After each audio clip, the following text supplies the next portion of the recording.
Der Fischer und seine Frau, eine entspannende Abendroutine und ein Märchen frei nach den Brüdern Grimm.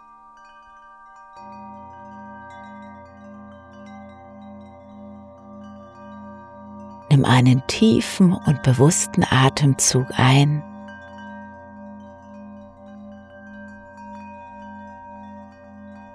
und lass mit dem Ausatmen los.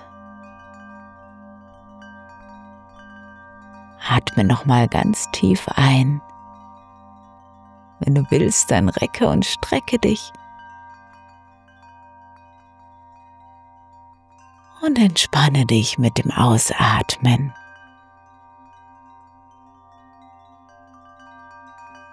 Rückel und regel dich in deinem Bett zurecht.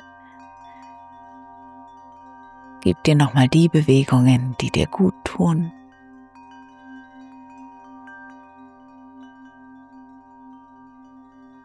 Und dann finde eine gemütliche Position für dich im Liegen.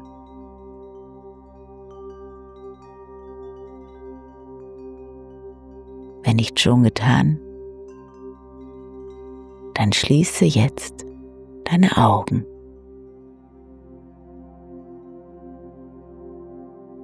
Werde ganz ruhig. Komm an. Jetzt, am Ende dieses einmaligen Tages,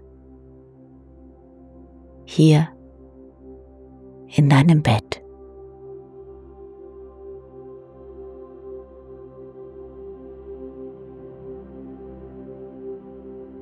Es gibt jetzt nichts mehr zu tun, als einfach nur zu entspannen.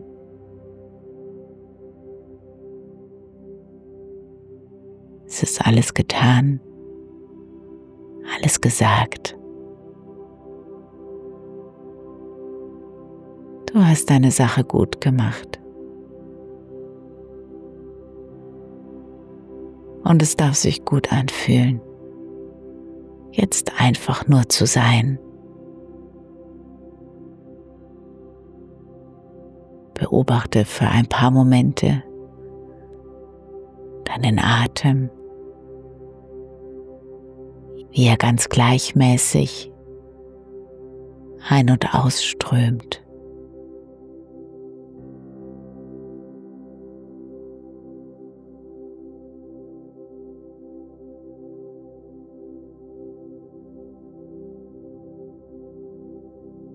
Vielleicht kannst du auch deinen Herzschlag spüren.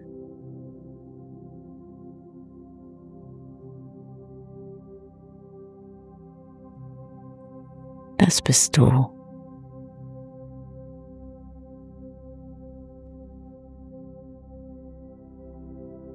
Ich lade dich ein, gleich wenn ich es sage, nochmal die Bilder deines heutigen Tages vor deinem inneren Auge vorbeilaufen zu lassen, wie einen kleinen Film, in dem du die Hauptrolle spielst. Schau einfach mal, welche Bilder so auftauchen und versuche sie ganz freundlich wie ein interessierter Zuschauer zu betrachten. Ab jetzt 1 Minute für deinen Film des heutigen Tages.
Und wenn du so an heute denkst, dann lasse dir doch nochmal in den Sinn kommen, was heute besonders schön war, was dich vielleicht berührt hat, dir gefallen hat, dir geschmeckt hat. Sammel jetzt mindestens 3 Dinge zusammen, für die du heute besonders dankbar bist.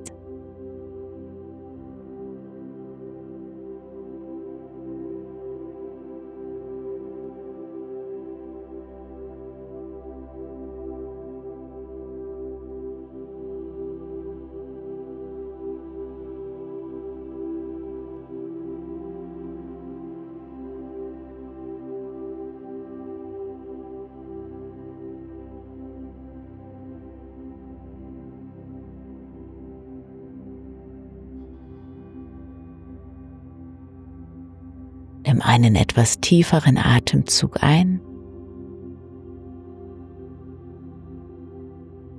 und lass die Bilder des Tages und die Bilder der Dankbarkeit mit dem Ausatmen wieder los.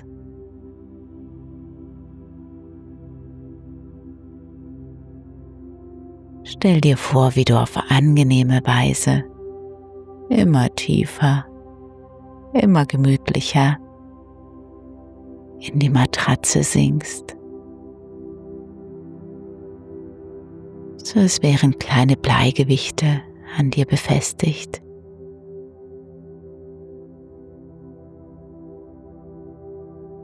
Eine seidene Decke der Entspannung breitet sich über dir aus.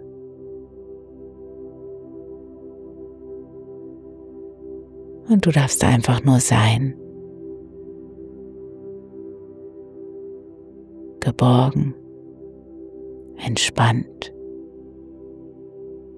entspannt und geborgen.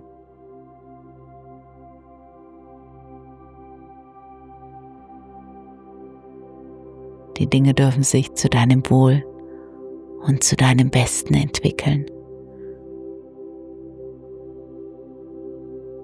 Jede Zelle in dir weiß ganz genau, was zu tun ist.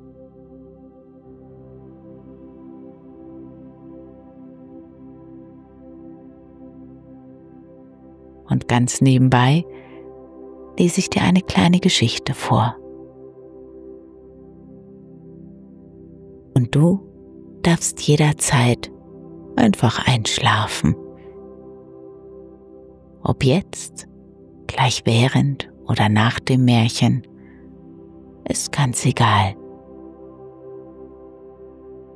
Denn du kannst sicher sein, dass zum Schluss alles gut wird.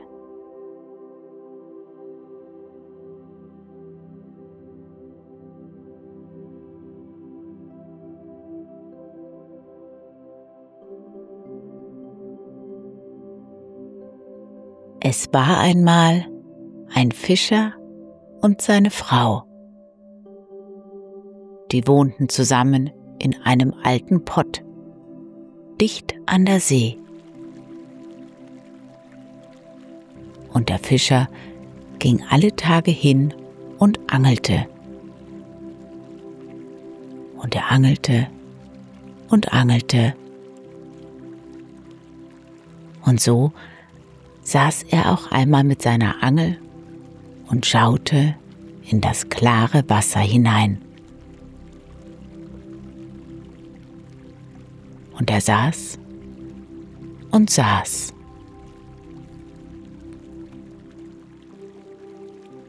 Da ging die Angel auf den Grund, tief, tief hinab.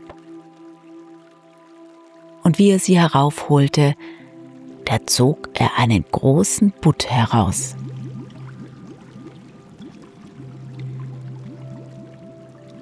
Da sagte der Butt zum Fischer: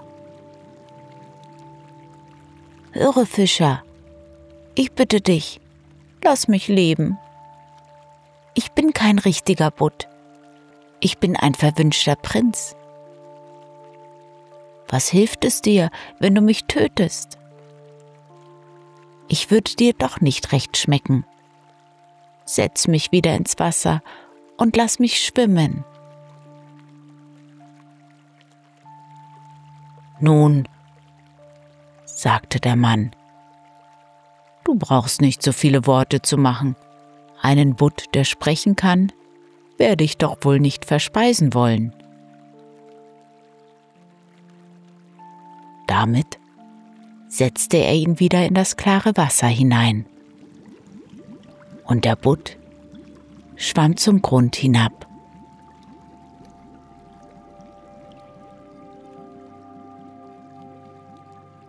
Der Fischer aber stand auf und ging heim zu seiner Frau in den alten Pott. »Mann«, sagte die Frau, »hast du heute nichts gefangen?« »Nein«, sagte der Mann, »obwohl ich habe einen Butt gefangen. Der sagte, er sei ein verwünschter Prinz. Da habe ich ihn wieder schwimmen lassen.« »Hast du dir denn nichts gewünscht?« fragte die Frau. »Nein, was sollte ich mir denn wünschen?« »Ach«, sprach da die Frau, »es ist doch übel, hier immer in dem alten Pott zu wohnen. Der stinkt und ist eklig. Du hättest uns doch eine kleine Hütte wünschen können. Geh noch einmal raus zum Meer und rufe den Butt. Sage ihm, wir wollen eine kleine Hütte haben.« »Ach«, sprach da der Mann, »was soll ich da noch mal hingehen?« Doch die Frau ließ nicht locker, und der Mann wollte auch seiner Frau nicht zuwiderhandeln. So ging er denn wieder hin an die See. Und als er hinkam, war die See ganz grün und gelb.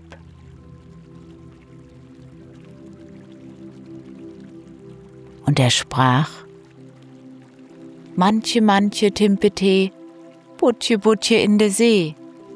Meine Frau, die Isabel, will nicht so, als ich wohl will.«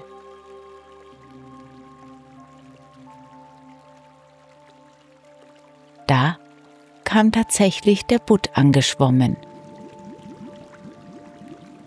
und sagte: »Na, was will sie denn?« »Ach«, seufzte der Mann, »ich hatte dich doch gefangen. Nun sagt meine Frau, ich hätte mir etwas wünschen sollen. Sie mag nicht mehr in dem alten Pott wohnen. Sie wollte gerne eine Hütte.« »Geh nur hin«, sagte der Butt, »sie hat sie schon.«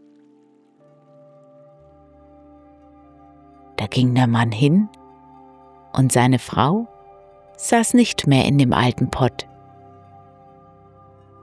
Aber es stand nun eine kleine Hütte da, und seine Frau saß vor der Tür auf einer Bank.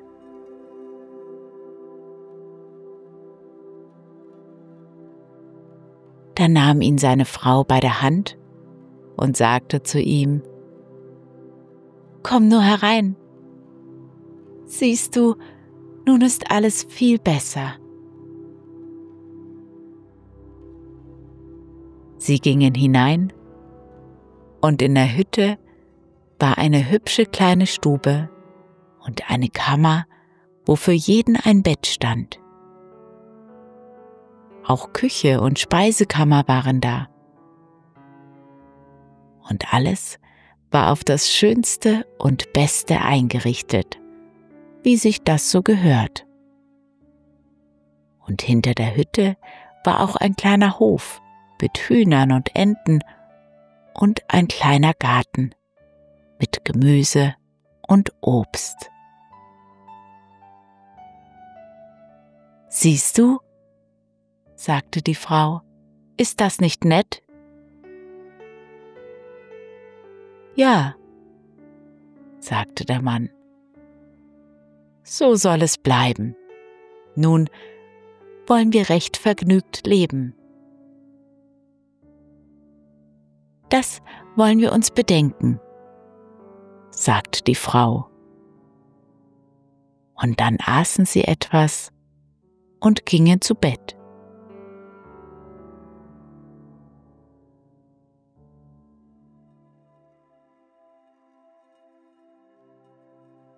So ging das wohl einige Wochen. Dann sagte die Frau: »Hör, die Hütte ist auch gar zu eng und der Hof und der Garten sind so klein. Der Butt hätte uns wohl auch ein größeres Haus schenken können. Ich möchte wohl in einem großen steinernen Schloss wohnen. Geh hin zum Butt, er soll uns ein Schloss schenken.« »Ach, Frau«, sagte der Mann, »die Hütte ist ja gut genug. Was sollen wir in einem Schloss wohnen?« »I was«, sprach die Frau, »geh du nur hin, der Butt kann das wohl tun.« »Nein, Frau«, sagte der Mann, »der Butt hat uns erst die Hütte gegeben. Ich mag nun nicht schon wiederkommen, das könnte den Butt verdrießen.« »Geh«, sprach die Frau bestimmt, »er kann das recht gut und tut das gern. Geh du nur hin.« Dem Manne war das Herz schwer und er wollte nicht. Er ging aber doch hin.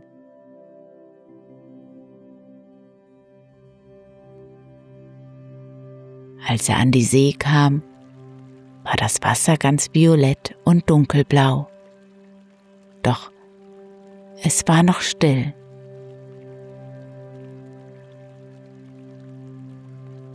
Da stellte er sich hin und rief: »Manche, manche Tempete, Butje, Butje in de See, minne Fru, die Isabel, will nicht so, as ich wohl will.«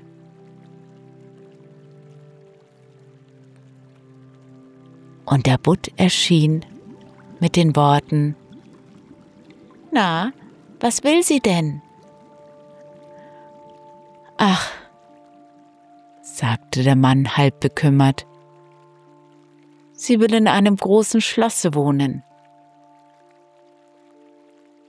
»Geh nur hin, sie steht schon vor der Tür«, sagte der Butt.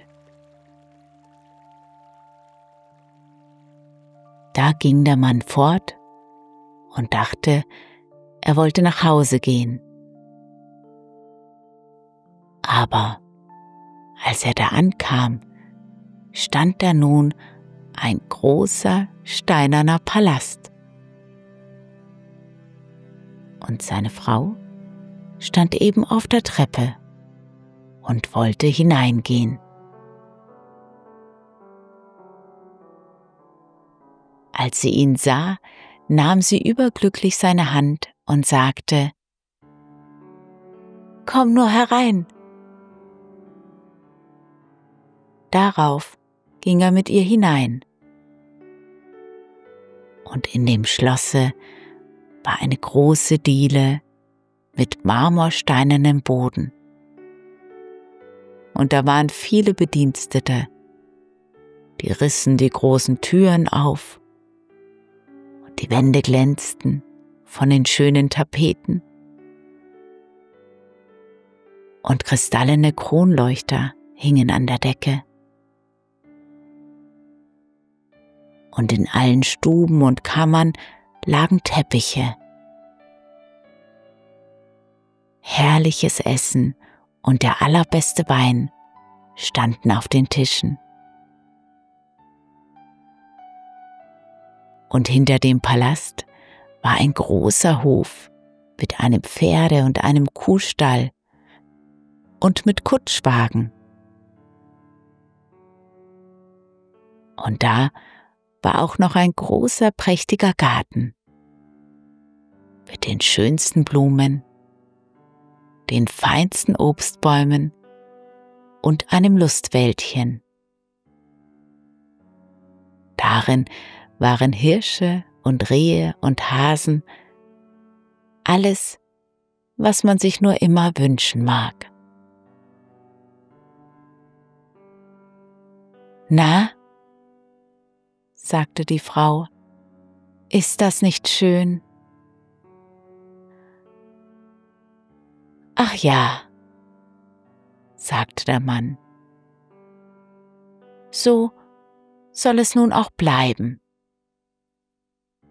Wir wollen in dem schönen Schlosse wohnen und wollen zufrieden sein.« Und damit gingen sie zu Bett.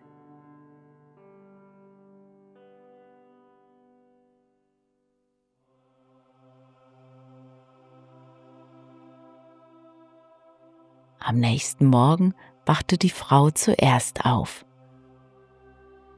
Es wollte gerade Tag werden, und sie sah aus ihrem Bette das herrliche Land vor sich liegen.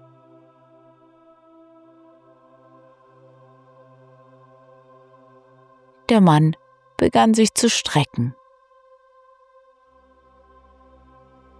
Da stieß sie ihn mit dem Ellbogen in die Seite und sagte: »Mann, steh auf und guck aus dem Fenster.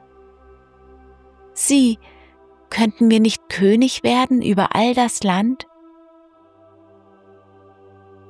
Geh hin zum Butt, wir wollen König sein.«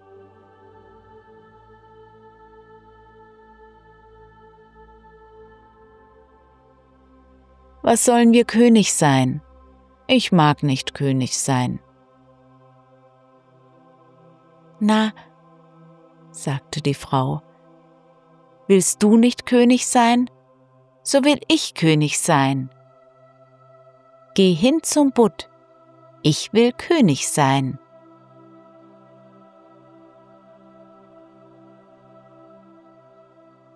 Da ging der Mann hin und war ganz bekümmert. »Das ist doch nicht recht«, dachte der Mann bei sich. Und als er an die See kam, war die See ganz dunkel. Und das Wasser gärte von unten herauf und roch ganz faul.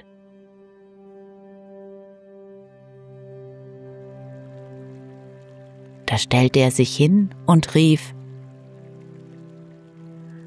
»Manche, manche, Timpete, Butje, Butje in de See. Wenn je froh, de Isabel, will nicht so, as ich wohl will.«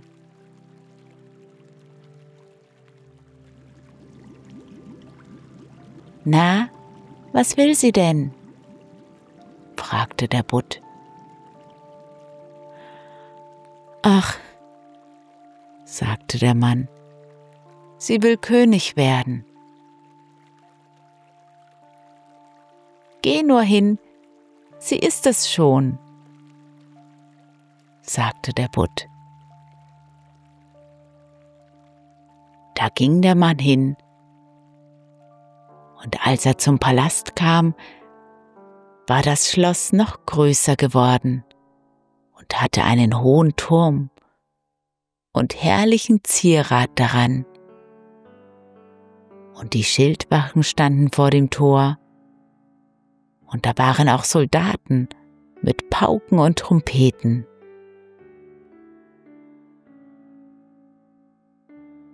Und als er in den Palast trat, war alles von purem Marmorstein und Gold, mit samtenen Vorhängen und großen goldenen Quasten.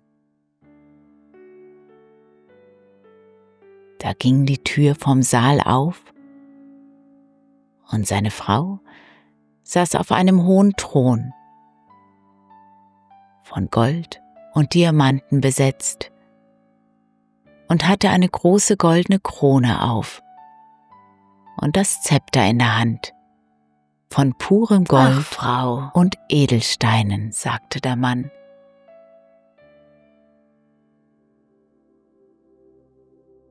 Da stellte er sich hin und sagte: »Ach, Frau, bist du nun König?«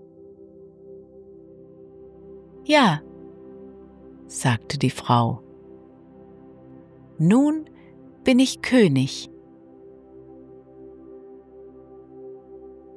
Da stand er da und sah sie an.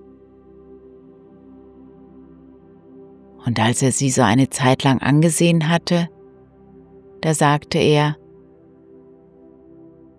»Ach, Frau, was steht dir das schön, wenn du König bist? Nun wollen wir auch nichts mehr wünschen.«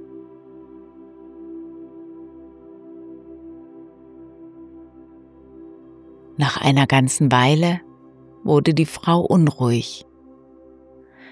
»Mir wird schon die Zeit und Weile lang. Ich kann das nicht mehr aushalten. Mann, geh hin zum Butt. König bin ich.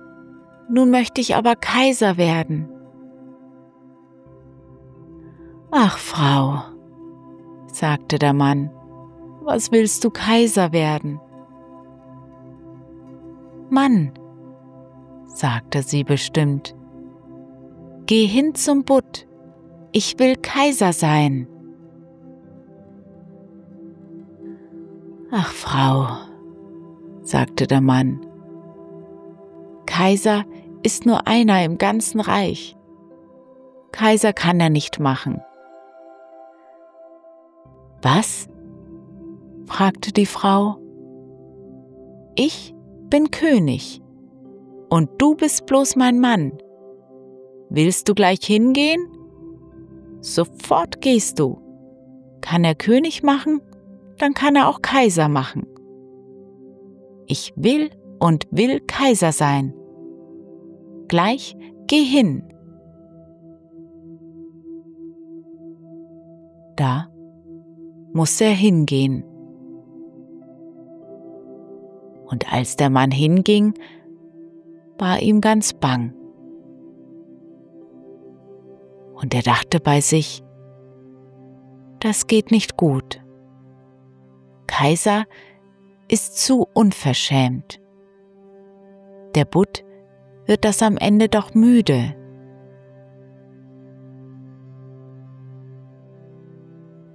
Und da kam er nun an die See. Und die See war ganz schwarz und dick und fing an, von unten herauf zu gären, dass es Blasen gab. Da ging ein Windstoß darüber hin, dass es nur so schäumte, und dem Mann graute es. Doch tapfer stellte er sich hin und rief: Manche, manche, Timpete, Butje, Butje in der See, min je Fru, de Isabel, will nicht so, als ich wohl will.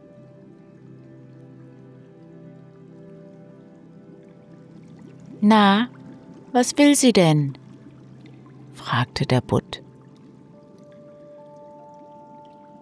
»Ach, Butt«, seufzte der Mann, »meine Frau will Kaiser werden.« »Geh nur hin«, sprach der Butt, »sie ist es schon.« Da ging der Mann fort. Und als er ankam, war das ganze Schloss von poliertem Marmorstein und alabasternen Figuren und goldenem Zierat. Vor dem Tor marschierten die Soldaten, und sie bliesen Trompeten und schlugen Pauken und Trommeln. Aber im Hause, da gingen die Barone und Grafen und Herzöge nur so als Bediente herum.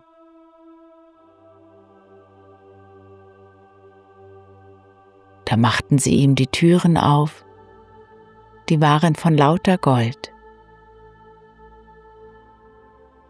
Und als er hereinkam, da saß seine Frau auf einem noch prächtigeren Thron, mit einer noch prächtigeren Krone auf dem Kopf. In der einen Hand hatte sie das Zepter und in der anderen hielt sie den Reichsapfel.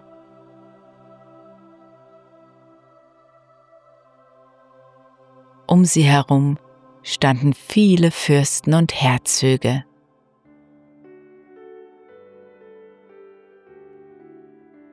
Da stellte sich der Mann dazwischen und sagte zu seiner Frau: »Frau, bist du nun Kaiser?«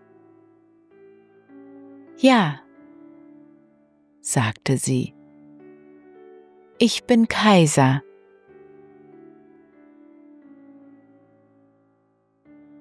Aber sie war nicht zufrieden, und die Gier ließ sie nachts nicht schlafen. Sie dachte immer, was sie noch mehr werden könnte. Der Mann schlief recht gut und fest.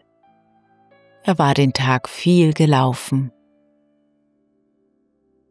Die Frau aber konnte gar nicht schlafen.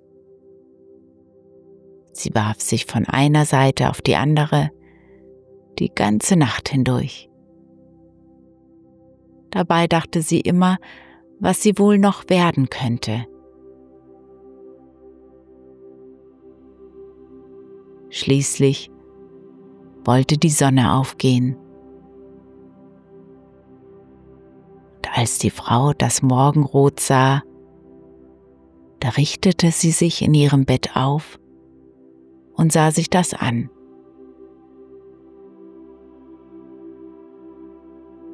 Und als sie nun im Fenster die Sonne heraufkommen sah, da dachte sie: Ha, könnte ich nicht auch die Sonne und den Mond aufgehen lassen? Mann, sagte sie und stieß ihn mit den Ellbogen in die Rippen. Wach auf, geh hin zum Butt. Ich will der liebe Gott werden.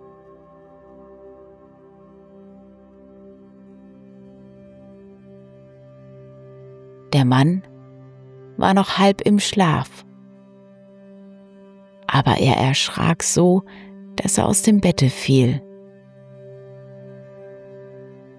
Er meinte, er hätte sich verhört, rieb sich die Augen und fragte: »Ach, Frau, was hast du gesagt?« »Mann«, sagte sie, »wenn ich nicht die Sonne und den Mond kann aufgehen lassen und muss das so mit ansehen, wie Sonne und Mond aufgehen. Ich kann das nicht aushalten und habe keine ruhige Stunde mehr.« Da sah sie ihn recht grausig an, dass ihm ein Schauer überlief. »Sofort gehst du hin zum Butt. Ich will der liebe Gott sein.« »Ach, Frau«, sagte der Mann und fiel vor ihr auf die Knie, »das kann der Butt nicht. König und Kaiser kann er machen. Ich bitte dich, sei vernünftig.«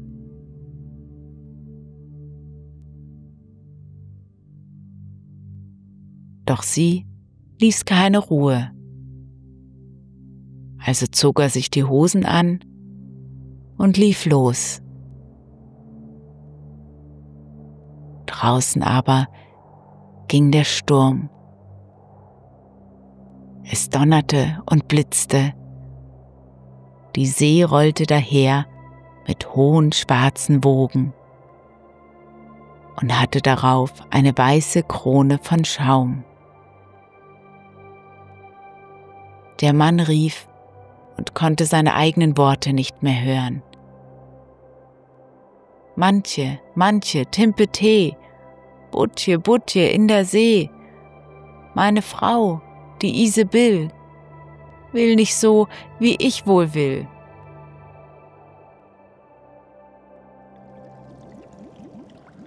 Na, was will sie denn? Fragte der Butt. Ach, sagte der Mann, sie will der liebe Gott werden. Ei Ilsebill, sprach da der Butt, das ist nun selbst mir zu viel. Aber, damit sie sich erinnert, gebe ich dir etwas für deine Frau mit. Das ist größer als alle Schätze. Und er reichte ihm einen Spiegel.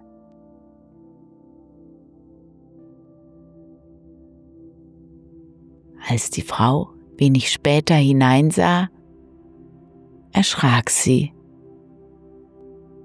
denn sie sah und erkannte sich selbst mit denselben Augen, die sie schon im alten Pott hatte, denselben Augen wie im Schloss und auf dem Thron. Nichts hatte sich in ihrem Inneren verändert. Sie erkannte die Unzufriedenheit und die Gier in ihrem Spiegelbild. Da wurde sie still. Sie zog sich zurück und sprach lange Zeit kein Wort mehr.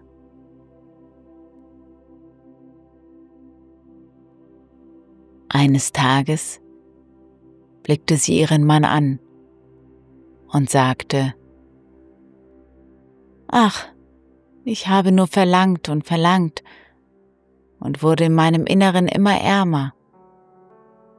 Vergib mir. Und die beiden zogen wieder in ihre kleine Hütte. Der Fischer ging wieder fischen. Die Frau pflegte die Pflanzen im Garten und sie waren zufrieden.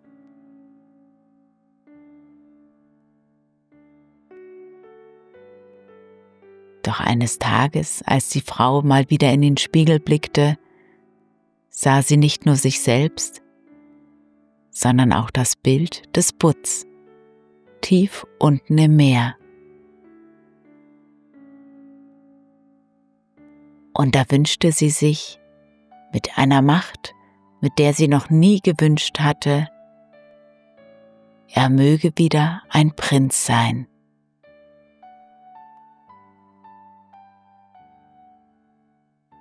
So wurde der Prinz erlöst.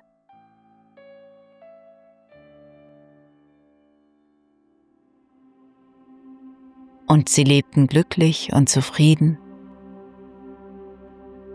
Wenn sie nicht gestorben sind, so leben sie auch heute noch.